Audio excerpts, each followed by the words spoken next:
Today I'm going to talk about Ultrabeat, which is the drum machine built into Logic.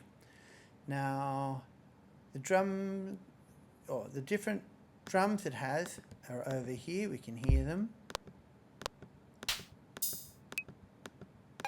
So it's got quite a lot of different drums there, and every time we click on one of the things we can actually see the synthesizer controls that go up to make the sound.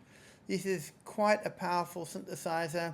It can do analog style subtractive synthesis, it can do FM, it has a noise generator, and it has sample playback, and it has a physical modeling algorithm. So it's very powerful. Most people don't use all of the controls themselves. They tend to just use presets that they've found. It comes with a whole bunch of different drum kits, like this one. It's got its own inbuilt sequencer, so we can... It doesn't sound like a drum at all. Let's try something else.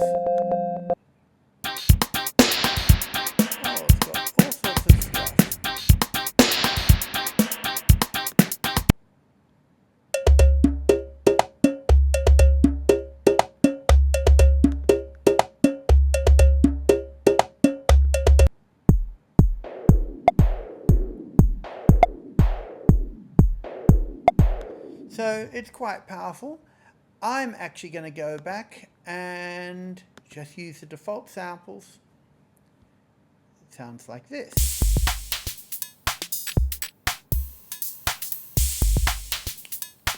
Okay, so we're not going to talk about how to program all the different sounds in this tutorial. That's beyond the scope. If you were to look at the tutorial that comes with Logic,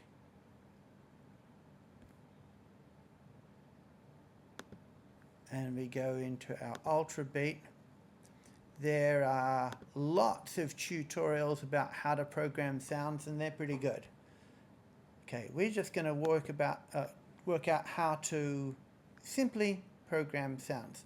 Now, to make a pattern, it has a time grid along the bottom here, and each of these steps represents a certain amount of time.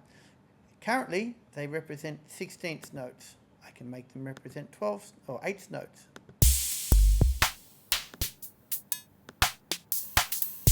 16th notes, 8th notes. I could also say how long they are. Instead of being 32 steps long, I can make it 16. So once it gets to here, it goes back to the beginning. I can make any duration pattern if I want to, and I can do all these odd time signatures if I feel like it, but we're not going to do that today.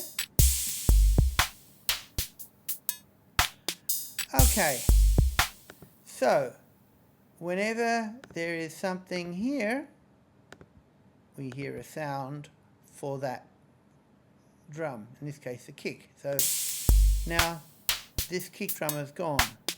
It would be better to just clear everything. So I'm going to go down here and I'm going to double click on my trackpad and come up with this little menu and clear everything. There we have nothing in the pattern anymore. So now I can put in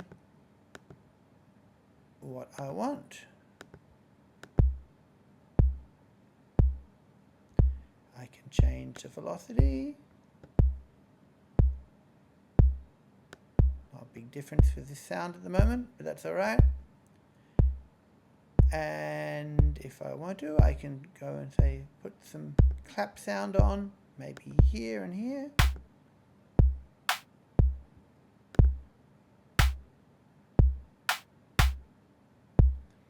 Or something like that.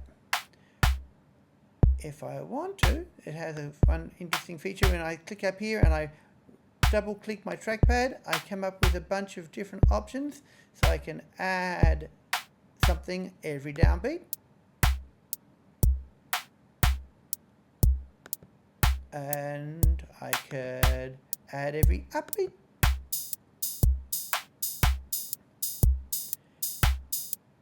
if I wanted to, I could then take that and then alter existing randomly, alter existing randomly.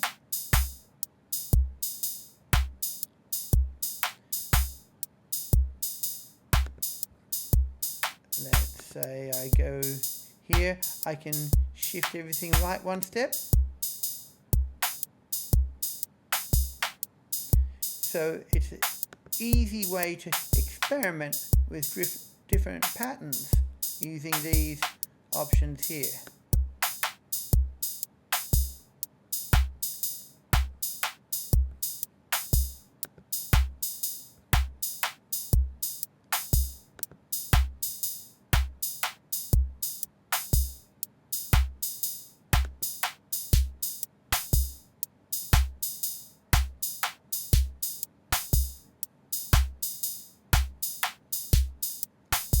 Okay, so that's basically how it works.